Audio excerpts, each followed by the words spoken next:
Recently kasi si Senator Tito Soto at si Senator Ping Lacson nagsalita na meron daw halos lahat daw ng senador ay merong insertions. Mayroon pong insertions sa kanilang mga budget. At naging issue ho ito sa mga senador kasi ang dating sa kanila nilalaglag daw o sinisira daw ng netong si Senator Tito Soto at si Senator Ping Lacson ang institusyon ng Senado. O as if hindi pa sila sirang-sira. O, di ba? Kay Jesus Escudero pa lang, wasak na sila sa impeachment. But anyway, so ayun na nga. At etong si JV Ejercito, nagsalita. Anong sinabi niya? Ito yung sinabi niya mga babayan dahil nga dun sa mga nangyayaring questions dyan sa Senado. Ano? Ito sabi niya, Ejercito says he and 4 others considered leaving Soto-led Senate majority. Oo, so currently merong 7 sa sa Senate minority. So kung dadagdag yung 5, meron silang 12. Meron silang 12. That is 50% of the whole Senate. So it's not enough. Hindi ho yun sapat para matanggal si SP Tito Soto. Hindi pa para maging matanggal siya bilang Senate President. Although kailangan pa nila kumumbinse ng isa pa. Kasi 7 lang sila 7 lang yung minority So, even with the 5, kulang pa sila ng isa. So, ito yung sinabi ni Senator JB Ejercito, no? Sabi, he and 4 other senators considered leaving the Senate majority block at the Senate but said nobody is moving to replace Senate President Tito Soto in the chamber's leadership.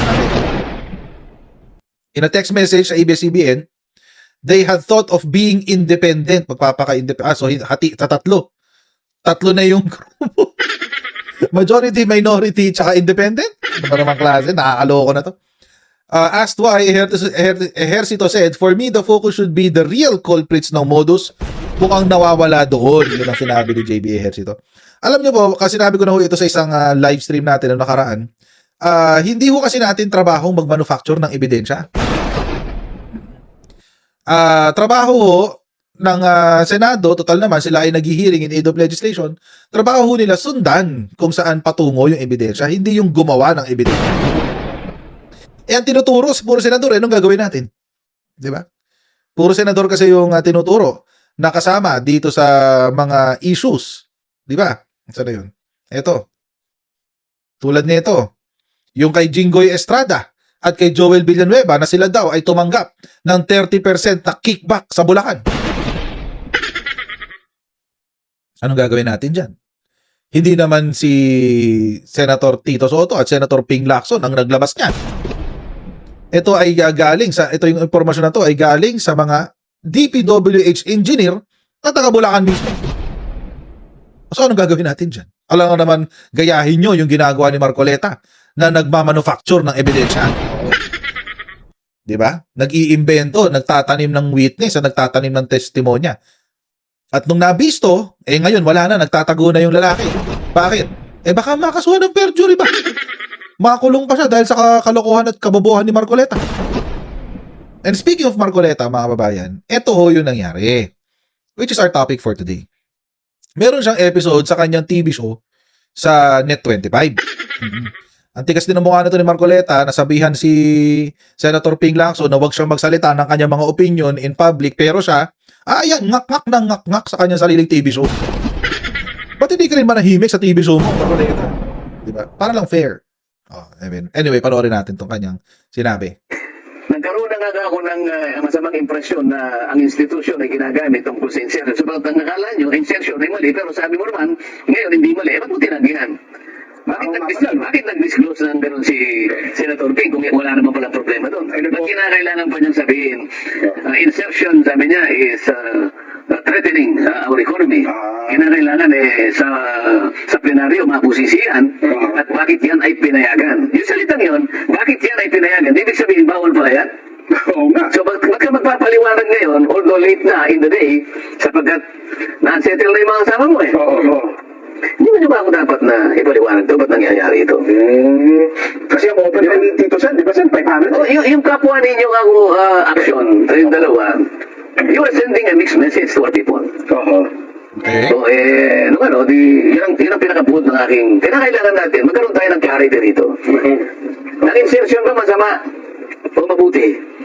Kung masama, ba't mo tinatanggihan? Kung masama, Okay. bakit sabi mo part ng regular process at hindi mo siya tinanggap? Dapat na bahala yung mga kasama natin. Wala naman palang problema dyan. So, okay, ang sinasabi niya, bago natin i-refer yung privilege speech ni Senator Marcoleta ay gusto ko munang magpaliwanag doon sa kanyang mga pinagsasabi. Una, sabi niya, Sino po ito? Si Senator Ping Lacson? O si Senator Soto? Senate President Soto? Senate President, Okay. kasi siya presiding officer. Una kanya, dapat sana nag-deliver ka ng privilege speech. Nandito sana si Senator Ping. Opo. Una, hindi ako pwede sumagot sa kanya kasi ayaw niya bumaba. Dapat sana siya bumaba para mag-usap kami. Kasi siya presiding officer na tayo. Hindi tayo, Okay. gusto ko sana sabihin sa kanya, kaya ako siya tinitingnan, kaya hindi ako may gibo. Tinitingnan ko siya mabuting ganyan. Sinasend ko yung message sa kanya. Opo. Mr. President, kung gusto mong sagutin ako, ang parliamentary practice po, kailangan po kayo, ay tawagin niyo si Sa JB, podium, tawagin niyo po yung majority leader, magpalit muna kayo, kayo po bumaba rito para kayo po sasagot. Sasagutin ko po kayo. Yun ang reglamento pala. Okay. Opo. Alam mo na ngayon di ba? Opo. Nagtagal naman siya doon. O siya nga rin po pinakamatanda. Kasi ako, ginagalang ko lahat ng ano natin, ang procedure. Kaya hindi ako sumagot sa kanya, kasi nakaharap siya Presiding. Siya presiding. Ayoko sumagot sa kanya because he's the presiding officer. Yes. Kaya ako siya tinitingnan, hindi ako sumasagot. Hinihintay ko na maunawaan niya na kinakailangan bumaba siya para siya sumagot. Okay. So, pero ituloy natin yung sinabi niya. Kinakailangan nga niya nandito si Senador Ping nung nag-privilege speech ka. Kung halimbawa kaya ba, bumaba siya, ito isasagot ko sa kanya. Okay. Oo. Nasasagot mo. Your Honor, hindi ko po tungkulin. Wala po akong obligasyon na sabihan ko kayong lahat na ako'y magpiprivilege speech. Kailangan po nandito kayong lahat. Huwag kayong maalis ha. Mag-privilege speech ako. Wala pong ganun. Walang ganun. Tama. Wala po akong karapatan. Wala akong karapatan. Pangalawa, wala po akong obligasyon na sabihan kayo. Nasa inyo po yun kasi nakalagay naman po sa agenda na magpiprivilege speech ako. Ang ibig sabihin yan, ayaw po niya akong pakinggan kaya siya umalis, di ba? Tama. Oo. Yun sana sasabihin ko sa kanya. Kaya lang, hindi ko na nasabi kasi nga, nandun siya sa taas Oo. Di ba? Pero kung bumaba siya, yung agad na sasabihin ko. Okay. Pangalawa, hindi po niyo ako kasi pinagbigyan na ako na munang mauna. Kaya nga si Marcoleta. Okay, two things mga kababayan dito sa sinabi ni Marcoleta. No? Una, ang sinasabi niya, kung mali daw ba ang insertion, bakit tinatakot ang mga kasama doon niyang senador dito sa insertions? Kung wala naman daw ang problema, which is true mga kababayan, no? Sinabi ho kasi yan ni Senator Tito Soto at actually, pati si Senator Ping Lacson, yan din ang sinasabi niya. Na hindi illegal ang insertion. Oo. Sinasabi ho talaga nila yan. At actually, yan din ho ang paniniwala ko. Hindi ho talaga illegal ang insertion. Bakit ho? Kasi ho, nasa kapangyarihan, ilang beses ko na sinasabi rin naman to kapag kayo ho, taga-subaybay ng aking live stream, sinasabi ko na rin ho to, lahat ho ng insertion ay nasa kapangyarihan ng Kongreso. When I say Kongreso, both upper house and lower house. Kung titignan nyo po sa Article 6 ng ating Constitution, Section 24, makikita nyo doon all appropriations ang nasa kapangyarihan ng Kongreso or Legislative Department. And the Senate is a legislative department. Is part of the legislative department. So, hindi ho talaga illegal ang insertion. Kasi nasa Constitution ho yan. Pwede ho talagang baguhin ng Senado. O pwede silang umagree sa GAB. O pwede nilang baguhin mga certain provisions. Yan po ang trabaho ng Senado. Wala hong makakapigil sa nilang gawin yan. Yan po ay legal, tama, at walang mali. Pero mga kababayan, yung kwento ni Marcoleta, doon lang tumigil. Oo. Doon lamang tumigil. Sa insertions. Oo. Meron ho kasing kaakibat yun. Yung insertion, may kaakibat na implementation. Oo. Dapat ho mga kababayan, kung totoong gustong linawin ni Rodante Marcoleta ang issue tungkol sa insertion, dapat tinuhog niya hanggang sa implementation. Kasi ho mga kababayan, saan ho ba nagaganap yung korupsyon? Ito ho ay nagaganap sa implementation. Oo. Sa implementation ho. So, let's say ganito. Sabi ni Senator A, kailangan ko ng kailangan daw ng flood control program sa ganitong distrito. Kinausap ako ni congressman ganyan. Kailangan daw ng flood control program sa ganitong distrito. Baka pwede nating pagbigyan. Lapagan natin ang 150 million. Sabihin natin, 100 million na lang para madali mag-compute. 100 million. Sabihin natin ganun na nangyari. Okay. Pumayag ang BICAM, inadang 100 million. Insertion yon kasi wala sa NEP. Nakiusap lang si congressman kay senador, ipasok eh. Okay, game. So ganito ngayon mga babayan. Anong nangyari? So nailagay na sa GAA. Pinirmahan na ng presidente, ito'y na-publish na sa Gazette. At ngayon ay isa ng batas. Ito na po ay General Appropriations Act, isa na ho siyang batas. May illegal ho ba? Simula sa conception hanggang sa punto na yun? Wala pa. Wala pa akong illegal dun. Saan ho papasok ang pagiging illegal? So ito na si congressman. Nakiusap kay senador, di ba? Pasok mo naman ng 100 million ko para sa proyekto. Okay. Implementation na ngayon. Bidding. Sabi ni congressman. Congressman, senador, baka meron kang gustong ipasok na kontraktor. Sabi ni senador, ay oo, meron akong gusto ipasok si Centerways. Ni Lawrence Lubiano. Halimbawa lang. So, sabi ni congressman, sige, kakausapin ko na yung mga kontak ko sa DPWH. Si DPWH naman sabi, kakausapin niya, eto na ha, eto yung ipapanalo natin, si Centerways. Si district engineer sabi, so noted po congressman, ganyan. Tapos, kakausapin na niya lahat, magbabribe na siya, lalagyan na yung mga tao, ganyan. Tatanungin niya si congressman at si senador, congressman, magkano ho bang kickback? Magkano ang SOP? Magkano po obligasyon namin? At 20%, tag 20 kami ni senador. Halimbawa lang naman. Doon na ngayon doon na ngayon nagsisimula yung corruption sa implementasyon. Okay. So, paano ho ngayon maikakabit yan sa insertion? Pag ganito ang nangyari. Si congressman, lumapit kay DPWH secretary. Kay DPWH district engineer. DE, baka magkano pa bang kailangan natin dyan? Baka pwede pa nating dagdagan. Yun, doon nag-uumpisa yung insertion na palyado. Si Senator, kinausap ni Centerways, pare, baka pwede pabagsak ng project dito. Si Senador naman, sige, akong bahala, ilalagay ko sa insertion ko yan, huwag ka mag-alala. Magkano bang sa obligasyon sa akin dyan? Sige, papasok ko sa budget. Doon nagiging madumi ang insertion. Kung sa umpisa pa lang, pinagplanuhan nyo ng nakawid. Doon na papasok yung plunder. Yun na ho yung plunder. Yung pinakailaman mo yung buong sistema, lahat ng steps, pinakailaman mo para makakickback ka. Yun ang plunder. At ang kickback mo, ang minimum ay 50 million. Yun ang plunder, mga kababayan. Kung sinabi ni Marcoleta na ganito, sabi ni Senator Ping Lacson, ang insertion daw ay masama. Pero sa aking pag-aaral ng direksyon ng Blue Ribbon Committee, nasabi ko, naobserbahan ko na hindi sa insertion ang problema, kung hindi sa implementation. Ang korupsyon ay nagaganap doon sa implementation. At ang insertion ay isa lamang pamamaraan para maka-commit ng plunder. Kung yun ang sinabi ni Marcoleta, susundan ko pa.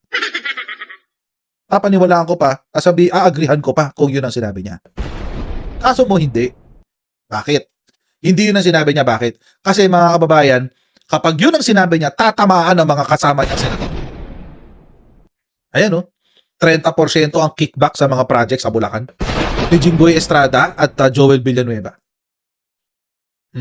May problema pa si Senator Chis Escudero doon sa Centerways. See? Ito ho yung tinatawag natin mga kababayan na intellectual dishonesty. Diyan ho magaling si Marcoleta sa pagiging intellectually dishonest. Diyan ho siya magaling. Pinapalabas niya na ang may palya ay si Ping Lacson sa pagsabi na ang insertions ay mali. Illegal ang insertion. So pinag-aaway niya si Senator Ping Lacson at si Senator Tito Soto dahil ang sinabi ni Senator Tito Soto, hindi, walang problema sa insertion. Sinabi rin naman ni Senator Ping Lacson, actually mga kababayan, kung napakinggan nyo yung mga iba't ibang interview ni Senator Ping Lacson, sinabi rin niya na walang problema sa insertion. Ang problema, kapag ginamit mo yung insertion para ikaw ay makakorap sa implementation. At ganun ang ginawa ni Jinggoy Estrada at ni Joel Villanueva. Basic lang naman, di ba? Madali namang intindihin. Pero anong gustong palabasin ni Rodante Marcoleta? Ang gusto niyang palabasin na mali. Mali yung sinasabi ni Ping Lacson, mali yung sinasabi ni Tito Soto. Hindi ho, consistent ho sila from the beginning. Pero ang tanong mga kababayan, bakit ginagawa ito ni Rodante Marcoleta? Bakit ini-insist ni Rodante Marcoleta na may pagkakamali si Senator Ping Lacson? Alam nyo kasi mga kababayan, si Rodante Marcoleta was unceremoniously removed from the Blue Ribbon Committee. Tinanggal ho kasi siya. Oo, dahil pumalya siya. Palyado siya sa Blue Ribbon Committee. At dahil pumalya siya, tinanggal siya. Noong naging Senate President Tito Soto, tinanggal etong si Rodante Marcoleta. Ngayon mga kababayan, parte ng kanilang siguro it's a part of their power grab kasi nga dahil si Tito Soto na yung Senate President at nadidiin lalo yung mga kasama nila sa minority, si Chis Escudero, Joel Villanueva, si Bongo, si Jinggoy Estrada, si Alan Peter Cayetano, nagigipit na sila kasi sila yung mga naging kliyente ng Diskaya. Nagigipit na sila. Kailangan nilang isalba. Oo. Lalo na ngayon na meron ng ethics complaint laban kay Senator Chis Escudero. Baka umiikot na puwet nun ngayon. Sa takot. Baka matanggal siya. But I doubt natatanggalin siya kasi mga senador natin ngayon walang kwenta eh. Walang kwenta eh. Walang kwenta this is the worst batch of senators. Really, seriously, this is the worst itong 20th Congress. Kasi may mga taong katulad ni Marcoleta, medyo malaki yung DDS block eh. Duterte block eh. 7 silang lahat. Medyo malaki. So, most probably, this will be the worst Senate. Actually, hindi rin natin napag-uusapan. Kasama pala si Mark Villar sa mga dapat managot dahil 18 billion naman ang kanyang allegedly kinita dito sa kanyang flood control scam. So practically mga kababayan, lahat ho ng involved dito sa flood control scam ay mga tao at supporter at kaalyado ng Rodrigo Duterte. Ganyan ho kalala. Ganyan ho sila kalala. Kaya mga kababayan, hindi rin ako magtataka kung bakit kating-kati itong si Rodante Marcoleta na protektahan kasi nga Duterte eh. Duterte group eh. Alam naman natin, pag Duterte group, bulag. Diba? Bulag, pipit, bingi. Wala silang pakit. Basta for them, ambisyon ko mauuna. Ambisyon ko mauuna. Kasi hodang may nasasaktan ako, kasi hodang walang pakinabang ang sambayan ng Pilipino. Basta importante, nandito ako, kumukubra, kumikita. Duterte Black eh. Yun ang motivation dyan ni Senator Marcoleta. Kailangan mabawi niya ang Blue Ribbon Committee. Kailangan kumbinsihin niya ang sambayan ng Pilipino na magalit kay Senator Ping Lacson kasi hindi nagagalit kay Senator Ping Lacson ng tao eh. Alam niyo kung bakit? Kasi mga kababayan, dito sa hearing ni Senator Ping Lacson, lumalabas ang katotohanan. Hindi kailangan mameke ng testimonya, hindi kailangan mameke ng witness tulad ng ginawa ni Marcoleta. Nakakadiri, di ba? Nakakadiri ito si Marcoleta talaga eh. Kaya ganoon mga kababayan. Ito lang mga kababayan na, ingat po tayo dito sa kung paano magsalita si Rodante Marcoleta. Siya ho ay magaling sa deflection at sa diversion. Tulad ng ginawa niya ngayon dito sa ating video. Deflection and diversion.